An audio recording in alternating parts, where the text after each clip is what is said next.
All right, let's dive right in. Welcome back to The Explainer. Today, we are unpacking a really fascinating narrative from the film Nikki and the Perfect Stranger. Now, what's so captivating about this story isn't just that it's a sequel featuring an actual road trip with Jesus. It's how the narrative deeply, and I mean deeply, dissects a super common human experience.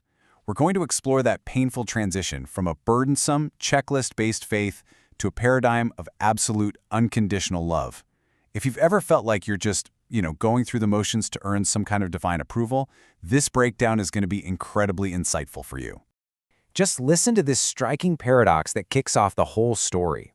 Our protagonist, Nikki, flat out admits, "I thought talking to Jesus in person would energize me for a lifetime, but it didn't." I mean, think about the weight of that statement for a second. She actually had a face-to-face dinner with Jesus years prior, a totally undeniable encounter. And yet, she is currently experiencing a massive crisis of spiritual burnout. It hooks you right away, doesn't it? Because it completely shatters that myth that one big spiritual high is going to fix everything forever. Section 1. The Spiritual Burnout. So, the crucial part here is understanding exactly what this burnout looks like day to day. Nikki's faith has mutated into this incredibly heavy burden. Have you ever experienced symptoms like these? She walks us through them. She's lost her closeness to God over time. Her prayers, they just feel like they're bouncing right off the ceiling. Instead of a deep, living connection, she's merely fulfilling duties, like reading the Bible just because she feels she has to. She feels like a total hypocrite pretending to be something she isn't, and she's incredibly frustrated with her own quote-unquote bad attitude, like snapping at her mother. It's just a perfect storm of spiritual fatigue that makes her faith feel like a massive chore. Section 2. The Highway Encounter. The physical catalyst of the story happens when Nikki's car breaks down on the interstate in the middle of a freezing cold night. It sets up this perfect, isolated stage for an unexpected reunion with Jesus, who literally just shows up out of nowhere with a gas can. And inside that stranded car, we get this fascinating theological debate. From Nikki's perspective, her connection to God is fragile. She literally asks to stop the car because she feels they aren't connected due to her unconfessed bad stuff. She believes connection requires immediate behavioral correction to be restored. But the film's perspective, delivered through Jesus, flips this entirely on its head.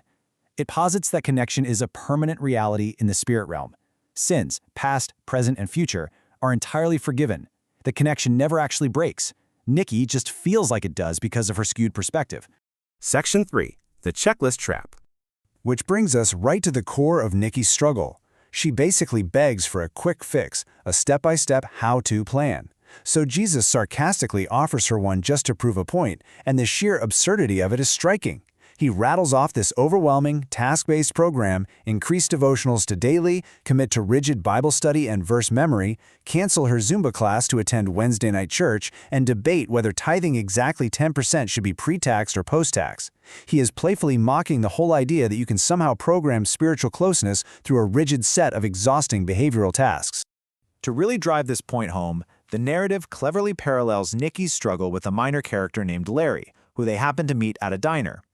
Now, Larry's strategy for fixing his own pornography addiction relies entirely on strict avoidance and behavior modification, blocking TV channels, avoiding certain magazines. Meanwhile, Nikki's spiritual strategy is the strict adherence to a list of good believer behaviors. The film makes this brilliant point that both of them are relying completely on willpower and rules. Both are caught up in these endless checklists to make themselves better, and both are ultimately failing miserably because the focus is entirely on their own efforts. And boom, that leads us to this pivotal quote. As long as you insist on reducing God to a task or a checklist, it's never going to feel right to you. This right here is the absolute core lesson the film delivers to completely dismantle Nikki's behavioral framework. It is a definitive redirection away from exhausting, self-reliant, how-to plans. Section 4. The Ocean of Love. So, if the whole checklist idea is thrown out the window, what replaces it? Well, Jesus physically transports Nikki to the ocean down in Jacksonville to explain a super vital concept.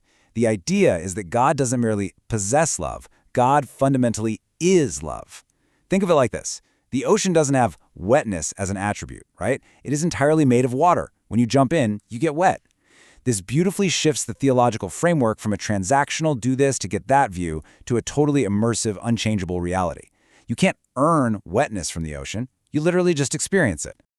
Next up, they visit a hospital nursery to introduce the baby metaphor. This is just a stunning illustration of unconditional love. They look at Nikki's daughter, Sarah, as a newborn baby. Now, a baby is deeply loved simply for existing. It literally can't do anything but eat and sleep. It is completely devoid of any obligation to perform. The film uses this helpless infant to definitively sever the link between earning approval and being loved. You do not have to perform to be loved by the Creator. Just think about that for a second. How often do we tie our own worth to our daily performance? But Nikki, well, she's stubborn. She's so used to her checklist that she is still stressing out about her screw-ups. So the film shuts this anxiety down with one final, striking metaphor. Bad actions are like throwing pebbles against Boulder Dam. They have absolutely zero effect on the flow of perfect love. Nothing she does can make God love her any less, and nothing she does can make God love her any more. The checklist is finally, fundamentally destroyed. Section 5. Seeing with New Eyes. All right, the theology lesson is over, but reality hits pretty hard when Nikki gets a call that her husband has fallen off a ladder and is rushed to the hospital. This crisis forces her into a car ride with a minister named Tony, who delivers what I honestly consider the philosophical climax of this explainer.